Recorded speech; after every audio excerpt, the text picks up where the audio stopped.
Hello, fellow plant enthusiasts.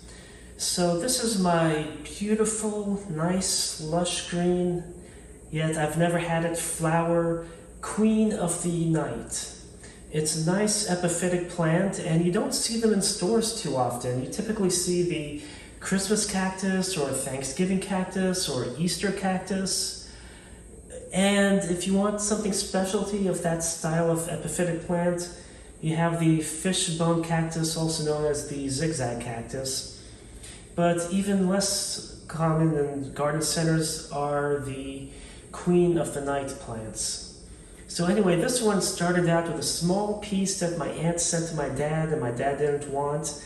And I had built this beautiful macrame for it. Let me raise the height of the tripod briefly to show you the macrame. I love the way it turned out. But one thing I did was I basically didn't I planted it while the pot was in the macrame, and I should have had some of the sprigs like this. I should have had those pieces come out the wider areas versus the tinier areas. I'll work on that later, but in the meantime, when I did that, I broke off a few segments. Like, if you look over here, you can see where that piece there is broken off. And let me see if I zoom in and raise up the camera a smidgen. There we go.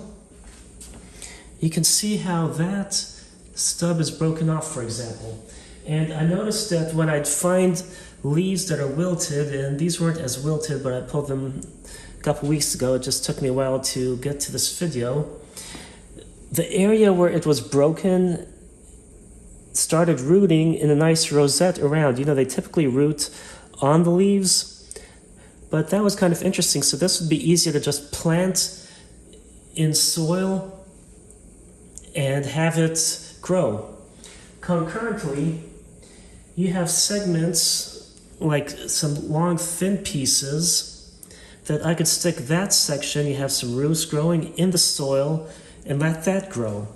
I have a small piece of Queen of the Night. This has been a little neglected, but I put it in a little cup. So I had a piece that broke, and I have now fresh leaves coming up. It does need a little watering. But also, one interesting thing is I had a big segment that broke off. So when you look at this plant, I stuck it in here, and I stuck a rock so that I can hold it in place until it's rooted. And then you can see a lot of roots are now exposed when I take the rock off, but it didn't take too much time to root. So now I have this planter with a Queen of the Night. Hopefully it will grow on multiple sides, and I'll be making some sort of macrame for this once I decide what color cording goes good with this style of yellow pot. So if you have any ideas and you're watching this video and it's still recent, please leave a comment letting me know what color you think I should make that pot. I kind of am leaning towards neutral, but I do have different color cordings, and you know, I could use gray or black or whatever. But those are just simple things I can worry about later. You know, like when I do the macrame, which hopefully will be soon, I guess. So then I have another piece that broke off, and here's a pot that I have soil from another plant. So I'm just going to stick my finger in the middle, if you can see that, and stick this in delicately. And then I'm just going to move the soil over, and now I can water this. And hopefully this will root into a new plant. And I'm actually going to angle, no, I didn't know if one side was better up or down, but anyway, so that's all you need to do to propagate the Queen of the Night. I showed you an example that has basically grown and rooted rapidly. And I showed you that example. I have one sprig, I'll just set it on top of the lamp, probably not the best place to put it. But then I have another pot with soil in it. I'm going to do the same thing. Put my finger in there, stick that long piece in there, and then just move my fingers like that, and to pat it without damaging it even further. And I don't see any other pieces here that were broken off a little bit, but I may break segments and stick them in to make this fuller all around, or I may just propagate a few more and just whatever I need to do to clean this up and make it look more naturally sitting in this macrame.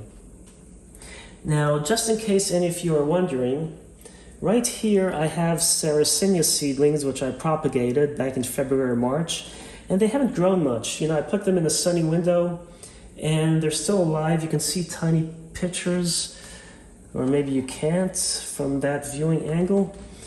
So you can see some tiny pictures, and let me zoom in a little. But they have not been growing much, and sometimes a lot of carnivorous plants, when they're tiny seedlings, or a lot of plants in general that are perennials, they'll stay small for a year or two and then they'll grow and start growing. But I just received this light yesterday. I bought it off Amazon, a grow light.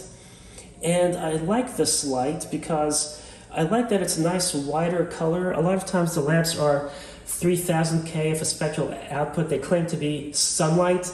But right at the distance of the Earth from the sun, its distance from the sun changes. The Earth is closer in the wintertime for the northern hemisphere, a little further away. But on average, you could say the distance the Earth is from the sun, you have 1,342 watts per square meter of energy. And then that becomes even less by the time it hits the ground.